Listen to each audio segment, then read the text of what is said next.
Hello, Internet. Ever since I started learning about Arduino, I've been marveling about how much technology has changed the way we live our lives. for our own projects, we created a Morse code translator and a lightning system that works at night when it detects motion. They may look like magic to the eyes of the uneducated, but breaking them apart, they're actually quite simple and logical. I myself was astonished about how much we could accomplish with a simple board and some electronic components like wires, resistors, and LEDs. Putting them all together with the right code make for some pretty fascinating devices. They're powerful on their own, but when you put them together, they have the potential to change the world. This is the case of the IoT. To those that don't know, the IoT is shorthand for the Internet of Things. It's basically the internet or connections of computing devices. This interconnection allows these devices to communicate with each other by sending and receiving information. As a STEM student, what we're interested in though is of the practical application of IoT and related devices in the field of science. And that's what we're here to talk about. But first, let's segue into a more recent event, and that was our watching of Galapagos.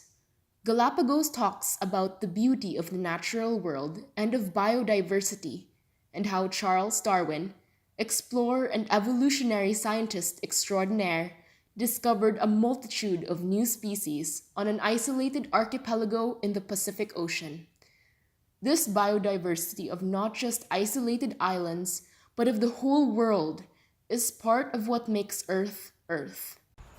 What's become an issue lately, though, is the fact that is global warming as well as the increasing number of extinction of species. This rapid extinction of species has been increasing at such an alarming rate that, according to the WWF, experts have termed it the sixth extinction crisis after the first 5 known extinction waves in geological history. All 5 of these mass extinctions have changed the face of the world as we know it. But what we know is that these 5 were caused by natural events that to happen to the world. Sadly, though, the sixth event is more tragic than all the rest of the 5 long ago put together. The 6th mass extinction event going on has been caused by humankind, and it is largely because of our thirst for fast progress. The seas, skies, and lands have been polluted because of us. Animals have died because of poaching by us. The world is rapidly warming because of the contributions of our industrial machines. The sea levels are rising because of this rapid warming of the world. The animals are losing their habitats because of our mining, our logging, and our stealing of their land for our own purposes, to build more industrial machines and places for us to live. It's beginning to look like the technology we've been lauding as amazing is actually hurting the world.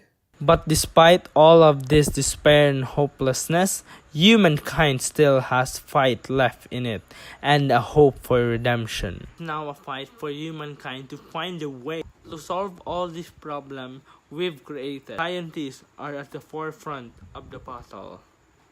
Scientists, especially in the fields of environmental sciences as well as related areas, are doing their best to research about these species before they disappear, and to monitor our environment to see what steps we can do to minimize these losses, to prevent the loss of the biodiversity of this world. The first idea I'd like to bring up is this project that was started during an expedition in the Okavango River system in South Africa.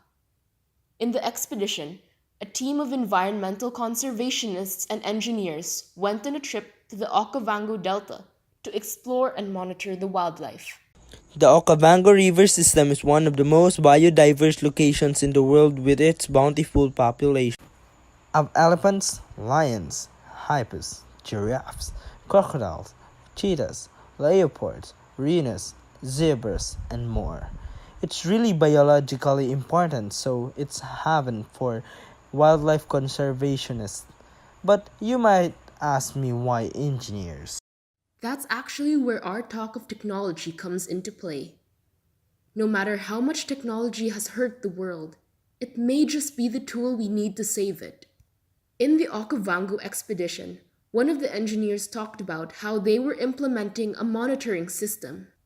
They used the expertise of the engineers and programmers, as well as technology like Arduino and Raspberry Pi, to devise programs and build these monitoring systems using sensors that send information real time to people. This way, they can keep abreast of all that is going on within the Okavango, measuring the changes occurring in the river system, or, as they beautifully called it, measuring the heartbeat of the river delta.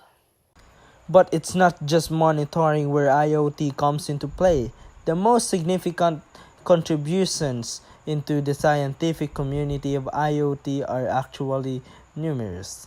Some examples are actually the drones and exploratory robots. Devices capture information and use the IoT to send this information back. The IoT also helps these devices adapt to their environment automatically. This whole IoT approach makes data much easier to collect and share to the world, especially for exploratory researches.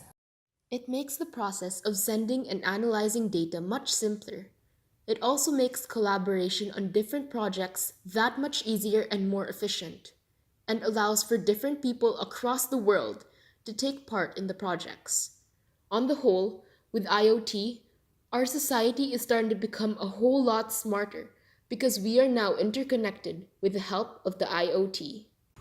And even at our level of education, we ourselves can make use of the IoT to help conserve the biodiversity of our world as well as promote the goals of scientific researches and expeditions by using something simply in our pockets, our mobile phones. You can share the battle to save our world by using the IoT your mobile phones is connected to and share this video to other people. We can spread the word. At the same time, help to keep the earth a safe and beautiful to live.